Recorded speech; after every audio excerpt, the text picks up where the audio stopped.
안녕하세요. 저는 박원경 변호사입니다. 저는 변호사 경력이 지금 16년 차고 형사사건을 전문으로 변호사 활동을 하고 있습니다. 현재는 원고민 1000명의 대표 변호사로 있으면서 성범죄 사건, 경찰 조사에서 합의 재판까지 사건별, 시간별 대응 전략이라는 책의 저자이기도 합니다. 이 책은 좀 제목이 긴데 쉽게 줄여서 성범죄 전략 이렇게 저희는 표현을 하고 있습니다. 이 책 내용에 소개된 여러분에게 도움이 될 만한 부분들을 중심으로 해서 몇 가지 좀 설명을 드리고자 합니다. 오늘 제일 먼저 말씀드리고자 싶은 것은 경찰 출석 요청을 받았을 때 어떻게 대응할 것인가 이거에 관한 것입니다. 우선 경찰 조사는 가장 먼저 뭔가 사건이 발생을 하고 이에 대해서 피해자가 신고나 고소를 하거나 혹은 경찰이 바로 출동을 해서 체포를 하는 경우 그렇게 해서 바로 시작이 되고 그 이후에 이제 경찰에서 불러서 조사를 하거나 이제 검찰 단계를 넘어서 이제 법원까지 가는 이런 것들이 이제 일반적인 사건 진행 절차인데 이 체포된 경우라고 한다면 당연히 그 순간 내가 무슨 사건이 발생을 해서 내가 체포가 되었으니까 사건 내용을 잘 알 수가 있습니다. 하지만 내가 도대체 무슨 일을 한 거지? 여러 가지 일 중에 어떤 것 때문에 내가 신고나 고소를 당했을까? 이게 궁금할 수가 있는데 이 순간에 이제 경찰에서 조사받으라라고 출석 통보 전화를 받으면서 내가 경찰에서 피의자로 입건이 되었구나라고 인식을 하게 됩니다. 이제 경찰에서 이제 수사관이나 형사가 여러분에게 전화를 하게 됩니다. 뭐 우편을 보내거나 갑자기 찾아오기보다는 이게 불구속 사건의 경우에는 당사자 이제 휴대폰이 없는 사람이 없잖아요. 휴대폰 번호를 파악을 해서 전화를 하게 되죠. 그러면 경찰이 보통 이렇게 얘기합니다. 보통 사무적인 말투로 잘 들리지도 않습니다. 어디 경찰서 무슨 과 누구누구 형사인데 아무 개시 맞습니까? 라고 얘기를 합니다. 보통 잘 들리지가 않아요. 그래서 네 맞는데요. 아무튼 무슨 일인가요? 여러분이 얘기를 하겠죠. 그러면 담당 수사관이나 형사는 어떤 거 관련해서 조사를 받아야 합니다. 하신 적 있죠? 혹은 뭐뭐 관련해서 피해자 고소했습니다. 이번 주 토요일 10시까지 어디 경찰서로 나오시기 바랍니다. 이렇게 얘기를 합니다. 그럼 여러분들은 나 그런 적 없는데요? 뭔가 이상하다? 라고 하면 형사가 그래도 나오세요. 라고 하는 게 이제 보통이죠. 좀 귀찮다는 느낌으로 이쯤에서 보통 통화가 종료되고 이게 나가야 되는구나 라는 이제 의구심이 들 수가 있는데 여러분이 좀 집요한 성격이다 라고 하면은 전 그런 적 없는데 왜 나가야 됩니까? 라고 얘기를 했고 담당 형사는 이게 또 말이 길어질 것 같아 그거 하니까 이제 불친절하게 좀 끊으면서 그냥 나와서 얘기하세요. 나오시면 돼요. 별거 아니에요. 보통 이렇게 얘기를 하죠. 그래도 여러분은 안 나가면 어떻게 됩니까? 라고 하면 이제 담당 수사관이 집으로 출석 요구서도 우편으로 보내고 그래도 출석 안 하면 지명수배를 하거나 체포가 될 수 있습니다. 라고 이제 겁을 주게 됩니다. 이제 이런 전화를 받고 나면 여러분은 이게 어떤 일일까? 라고 이제 고민을 하고 이제 생각을 하게 될 텐데 보통 여러분들은 여러 가지 생각하는 이 사고 유형들이 있을 텐데 한번 보시면 아무 일도 아닐 거야. 그런데 아무 일도 없이 경찰서에서 전화할 일은 없습니다. 형사나 경찰도 이제 바쁜 사람이거든요. 또 조사받을 때 내가 억울하거나 이런 건 충분히 설명하면 될 거야. 그런데 형사는 여러분의 혐의 입증만으로도 시간이 부족합니다. 여러분 말에 귀를 일일이 기울여서 잘 들어주거나 그럴 수가 있을까요? 혹은 설마 내가 한 일을 할까? 그러니까 내가 뭔가 나쁘거나 뭔가 문제가 있는 행동을 하였다 하더라도 담당 수사관이 뭔가를 알고 전화할 걸까? 이런 생각이 들 수가 있겠죠.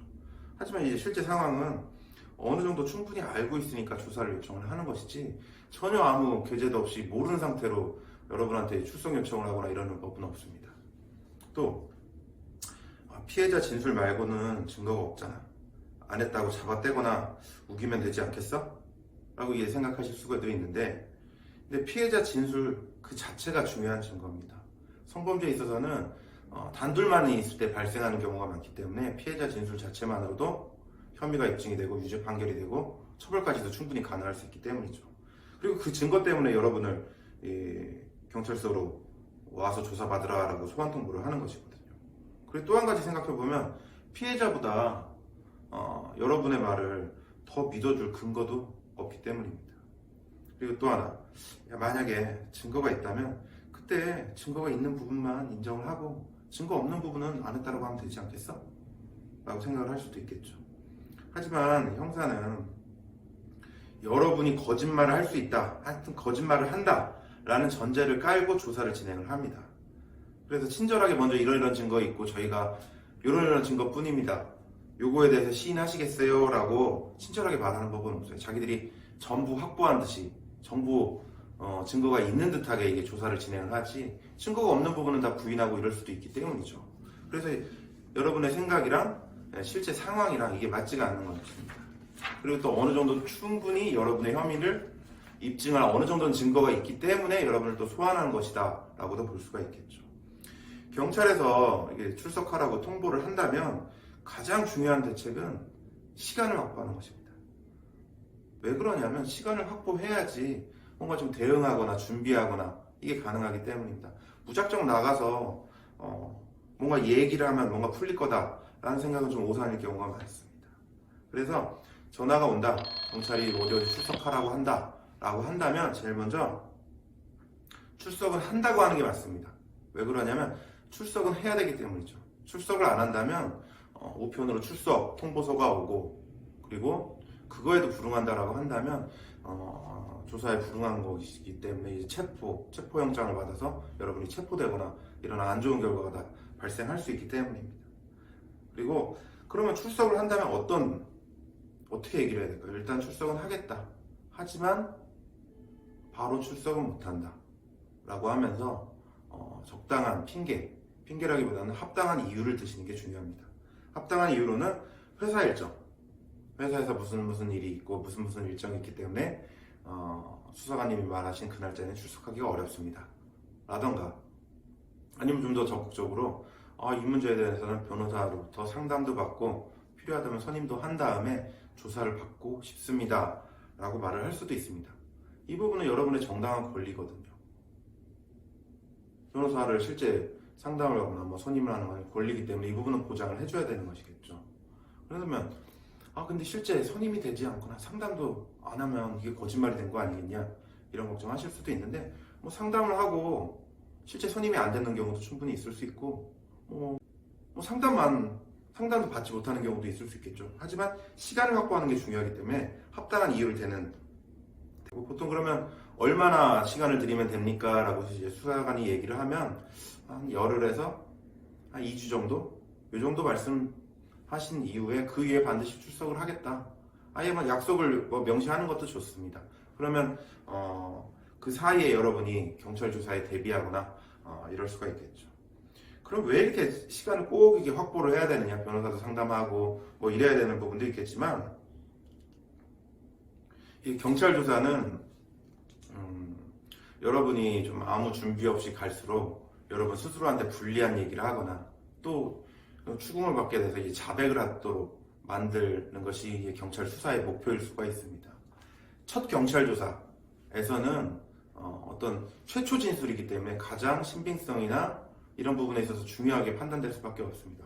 그래서 스스로 불리한 진술을 하거나 이런 부분들은 가장 유력한 유죄의 증거가 되고 있습니다. 혐의를 인정하거나 그렇지 않는다 하더라도 어떤 말 하나, 단어 하나, 문구 하나, 뉘앙스 하나조차도 나중에는 그 부분이 가장 유력한 증거가 될 수가 있죠. 왜냐하면 자신한테 불리한 증거를 말을 한 것이니까 그 어떤 증거보다도 높은 증명력이 있고 나중에 그거를 그렇게 잘못 얘기한 거다, 오해한 거다 이런 식으로 뒤집는 게 쉽지 않기 때문입니다.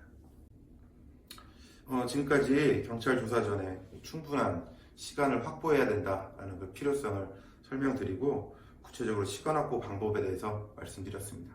이제는 이렇게 확보한 시간 동안 구체적으로 어떤 준비나 대비를 해야 될지 이 부분에 관해서 설명드리도록 하겠습니다.